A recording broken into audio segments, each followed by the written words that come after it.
পঞ্চায়েত নির্বাচনকে কেন্দ্র করে সরগরম হয়ে পড়েছে রাজনৈতিক দল।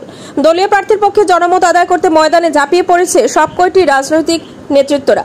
বুধবার জেলা পরিষদ প্রার্থী শবনম লস্করের হয়ে ভোট চাইলেন বহু চর্চিত ধলাইয়ের রাজনীতিবিদ অমিয়কান্তি দাস। বাড়ি বাড়ি প্রচারের সময়ে সংবাদ মাধ্যমে কথা বলতে গিয়ে অমিয়কান্তি দাস বলেন, কাছাড় জেলার ইতিমধ্যে 2টি জেলা পরিষদ আসন এবং 34টি আঞ্চলিক পঞ্চায়েত আসন বিনা প্রতিদ্বন্দ্বিতায় জয়লাভ করেছে বিজেপি। এ থেকে প্রমাণিত হয় মানুষ বিজেপির পক্ষেই রয়েছেন। বিশিষ্ট রাজনীতিবিদ কুমেশ দাসের পৌরোহিত্যে অনুষ্ঠিত সভায় দলীয় প্রার্থীদের পক্ষে ভোট চেয়ে বক্তব্য রাখেন গ্রুপ সদস্য সুমারানী রায়, বুথ সভাপতি সঞ্জিত কুমার রায়, প্রাক্তন গ্রুপ সদস্য লক্ষ্মীরানী দাস, মন্ডল আইটিএসএল ইনচার্জ বিশ্বজিৎ দাস সহ অন্যান্যরা।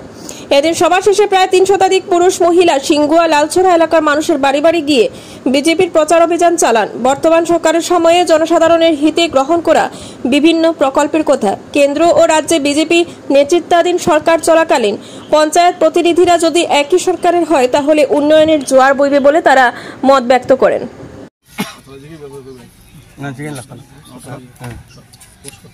আজকে আমাদের এই নরসিংপুর ব্লকে যতজন আঞ্চলিক পঞ্চায়েত সদস্যা মানে আমাদের বিনা প্রতিদ্বন্দ্বিতায় জয়ী হয়েছেন, আর বাকি যারা আছেন সবাই জিতবেন। আর আমাদের নরসিংপুর ব্লক আমাদের ভারতীয় জনতা পার্টি দখল করবে।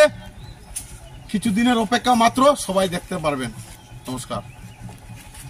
দেখতে পাচ্ছি যে এই পঞ্চায়েত নির্বাচনে ভারতীয় জনতা পার্টি যেভাবে একতরফাভাবে এগিয়ে যাচ্ছে, আমরা ইতিমধ্যে দেখেছি যে অন্তত শুধুমাত্র কাছাড় জেলাতেই এখন পর্যন্ত 35টা আঞ্চলিক পঞ্চায়েত সদস্য আমরা বিনা প্রতিদ্বন্দ্বিতায় জয়ী হয়েছি এবং 2টি জেলা পরিষদ আসন আমরা জয়ী হয়ে গেছি। এই সমস্ত কিছু দেখে মনে হচ্ছে যে আগামী যতটা ব্লক আছে, কাছাড়ে যতটি ব্লক আছে, সেখানে আঞ্চলিক পঞ্চায়েত সমস্ত আঞ্চলিক পঞ্চায়েত ভারতীয় জনতা পার্টি দখলে যাবে এবং জেলা পরিষদও ভারতীয় জনতা পার্টি দখলে যাবে। সেটা শুধু সময়ের অপেক্ষা। এই কারণেই হচ্ছে এইগুলো আমরা মনে করি যে ভারতীয় জনতা পার্টি ভারতবর্ষের যে মানুষ, বিশেষ করে দলের যে আমরা জনগণ আছেন, নাগরিকবৃন্দ আছেন, ভোটাররা আছেন, ওনারা জানেন যে বিজেপিকে বিগত দিনে দীর্ঘদিন থেকে ওনাদের অভ্যাস হয়ে গেছে বিজেপিকে ভোট দেওয়ার। আর বিজেপিকে ভোট কেন দিচ্ছেন সেটা আপনারা সাংবাদিক বন্ধুরা জানেন। ওই কারণে জানেন যে বিজেপি কথা এবং কাজে মিল রাখে, যে কথা বলে সেই কথাই কোনোদিন কাজ করে। এবং আপনারা দেখতে পাচ্ছেন এখানে যেখানে দাঁড়িয়ে আছে সেখানে আমরা যে রাস্তাঘাট দেখতে পাচ্ছি, সেই রাস্তাঘাটে প্রভূত উন্নতি হয়েছে।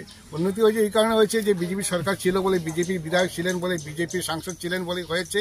এবং আগামী দিনে জনতা সেই বিশ্বাস করে আমরা দেখেছি অনেক জায়গায় কংগ্রেসে প্রার্থীও দিতে পারেনি, বিজেপি প্রার্থী জয়ী হয়ে গেছে বিনা প্রতিদ্বন্দ্বিতায়। এবং আমরা আশাবাদী, আপনি একটা কথা জিজ্ঞেস করেছেন যে এখানে যাকে আমরা জেলা পরিষদ প্রার্থী করেছি শবনম লস্করকে, উনি একজন মুসলমান প্রার্থী, হিন্দুরা কতটুকু ভোট দেবেন?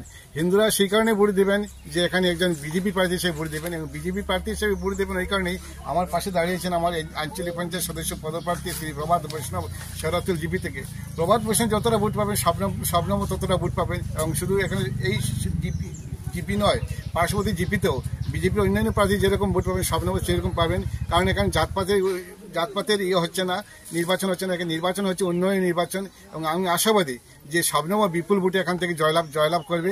এবং জেলা পরিষদে আমাদের দক্ষিণ দলাই বা আমরা বর্তমান যেটার নাম আছে যে শ্যামাচরণপুর শেওড়াতুল জেলা পরিষদ, সেটা বিজেপির দখলে আসবে।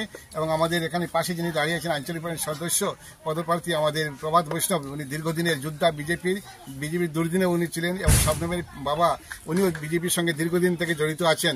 এবং আমি আশাবাদী যে এখানকার এত অঞ্চলের দক্ষিণ দলাই জনগণ যে উন্নয়নের ছোঁয়া পেয়েছেন, সেই উন্নয়নের ছোঁয়াকে আরো এগিয়ে নিয়ে যেতে ওনারা ভারতীয় জনতা পার্টির সঙ্গে থাকবেন। এবং ভারতীয় জনতা পার্টির যারা প্রার্থী যারা হয়েছেন তাদেরকে বিপুল ভোটে জয়যুক্ত করে নেবেন।